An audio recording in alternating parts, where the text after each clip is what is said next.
Hi, I'm Lisa Cunningham. I'm our Vice President of Human Resources here for Centria Healthcare and Centria Autism Services, as well as Life Skills Autism Academy.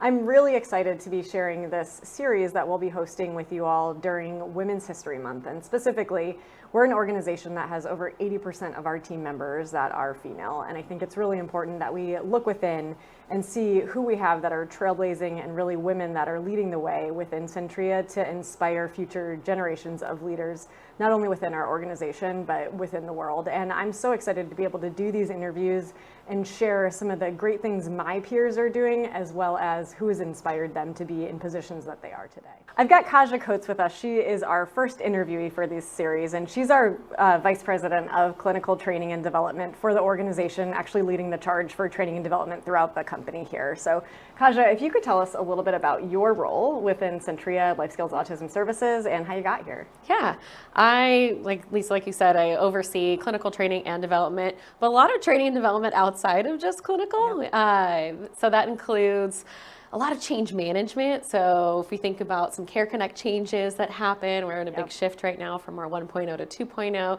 really help support facilitating that, as well as all the different initiatives that are coming out across the organization. We've updated our clinician orientation, and then we're currently in the process of updating our BT onboarding, which includes a Centria LSAA branded, entirely individualized content. And so supporting all of that, plus everything else is going on, a lot of change management, and really helping everyone to do the best that we can to continue to provide the best services possible. Yeah, I'm excited. You guys are creating best-in-class content and really looking at where we can add value for our team to focus on quality, and that's what makes me so excited about your role and all that you have achieved and will continue to. Within Women's History Month, I think it's a great opportunity to think about women who have inspired us throughout our lives, personally, professionally, women that you look to from a content creation perspective, legacies, things along those lines. So I'd like to ask you a few questions, if that's okay. I think the first being a woman in your life who has impacted you on a personal level and helped shape who you are today. I'm going to be a rebel, so that says a lot about me as a woman too, or as a person. I'm going to say two. Okay. Maybe they can kind of encompass in one, my grandmas. Okay. For two different reasons. One is my paternal grandmother, who, for a couple of reasons. One is that her parents immigrated here, so one is German, and the other, my great-grandmother was full Armenian. Okay. And so back when my grandma was growing up, it was a little unique to come from a different background, especially, Armenian culture wasn't very well known where she was from, so she had to overcome a lot of adversity. And then beyond that, her parents actually ended up passing away while she was rather young, and she still managed to continue to be so positive and flourish and be a great role model. She went to school, she became a teacher. Actually, when she married her husband, my grandfather, she ended up supporting him a little bit so he could go back to school and get his master's, which again is kind of unheard of back in her day. And so I think she continued to inspire me to, no matter what obstacles were within, my way, to continue my career, my education, and all I can do, and as well as supporting others. Yeah. The other side, my maternal grandmother, is kind of a different background, but similar story, where she overcame just a lot of different adversity in her life, and she ended up becoming a single mother at a rather young age and raised 3 children completely on her own. My mom had me when she was rather young, so actually raised me as well. Worked multiple jobs. I remember when I was younger, she actually worked, I think, 3 jobs. One was a Braille transcriber. She actually worked at a school and with a student that needed extra support. Was technically considered a blind student at the time, is what she was called. And she transcribed Braille for her, all of her homework. But then she also had another job at a newspaper in the evenings where she basically barely slept, and then she would go and she would deliver newspapers and just really did all of these things to support for her family, and just inspired me to not give up even when there's different challenges that were in her way. Yeah, sounds like 2 really strong women, I think, leading, great examples for you and your family. Thanks for sharing that. Of course. I think next question, similar, but with a twist on it. A woman in your professional career who has really inspired you and made an impact on shaping who you are today. So again, maybe a rebel. And there's two. It was at the same time. In my previous position or my previous organization, I was really fortunate to work with two wonderful but very different women in how their approach and leadership in their areas of expertise. So one was Melissa Thompson, and she was my direct supervisor, and she really supported me with enhancing my understanding of our literature, how to apply all of the science of behavior analysis, really helped to expand my repertoires there and hone in my skills. She was just a fantastic leader. But on the other side, I also, Sarah Trotman, who was my other direct supervisor, kind of had to at the time, really inspired me to reach beyond, to be myself, which includes a little bit of sass, a lot of personality, and to know it's okay to be a big personality in a professional space. I think previously I'd been told to tone it down, be more professional, kind of not to be too controversial or just outspoken.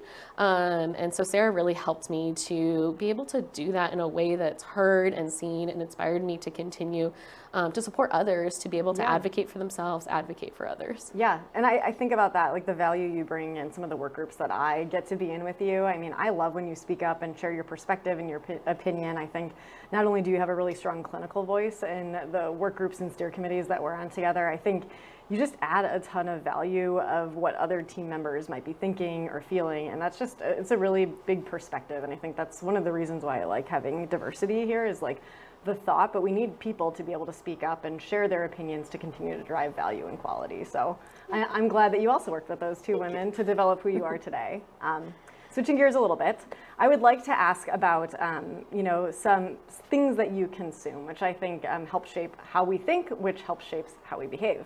So thinking about maybe a notable book or a film or something, maybe it's poetry or some kind of art that's been created by a female artist that's really left an impression on you. I'd love to hear more about her. There's so many. I think when I initially kind of heard this question, the first person that popped in my mind, well, there's two, but I'll stick with one for now, was Brene Brown. I currently am reading, audiobooking, Atlas of the Heart, which, and I love a ton of Brene Brown's work, but I think Atlas of the Heart in particular has really spoken to me as a human in the way of thinking about emotions and how we process them and the different ways in which we can experience emotions. But then it also speaks to the person who loves the science and research, and it talks a lot about that.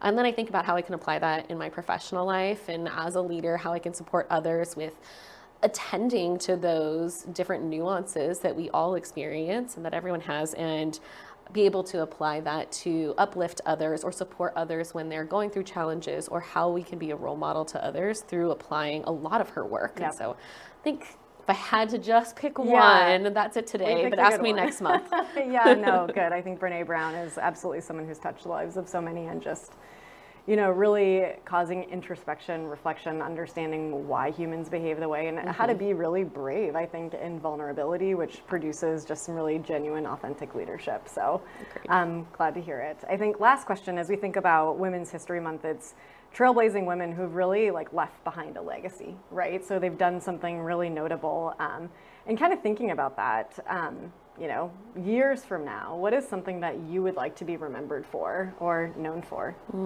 No pressure. It's not a big question at all.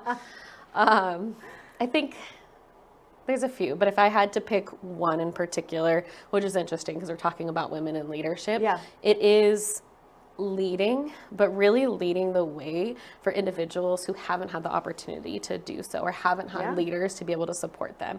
So our team members with diverse backgrounds that really can be able to be a person or lead initiatives or things that can really support with growth and development in leadership skills. So we start to continue to see more diversity in leadership, especially in applied behavior analysis, and being able to support women of color, color, team members of color, to be able to continue to drive that path forward and be remembered for leading those types of initiatives. Yeah, no, that's great. Thanks for sharing that, Kajza. Speaking to that, are there any sorts of programs or initiatives that you've got like in the hopper that you're working on, I guess starting your legacy?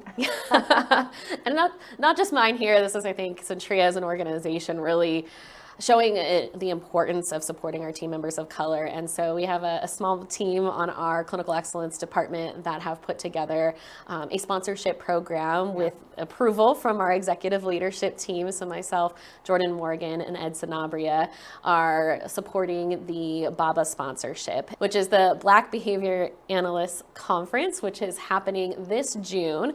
We have opened up applications for sponsorship. We pay for everything, your flight, the conference, meal stipends, all of that. And this is particular for anyone who's either in a practicum program or is a supervising clinician here at Centria or LSAA, in order to really sponsor some access to conferences, professional development opportunities. That's great. That's really awesome. So I'm imagining more will come out about that for individuals who want to apply. We did just have applications, and email went out. So if you haven't received it, reach out to myself or others and we can send that your way. In particular, applications are now live. There's a form to fill out. It does include a letter of recommendation from your supervisor. And then they close on the 15th. True story. The reason is because early registration ends on March 31st, and we want to be able to invite as many people as we can. So if we can complete it with early registration, we can invite more people to come. Yeah, no, that's great. That's awesome. Hey, well, thank you so much for taking time to be with us for this series. I just think we have so many phenomenal leaders within Centria, many of whom are women that I have I think the pleasure and luxury of being able to work with. And so to be able to share your stories and a little bit more about you, it's just been wonderful. So thank you, Kajza. Awesome. Thank you, Lisa.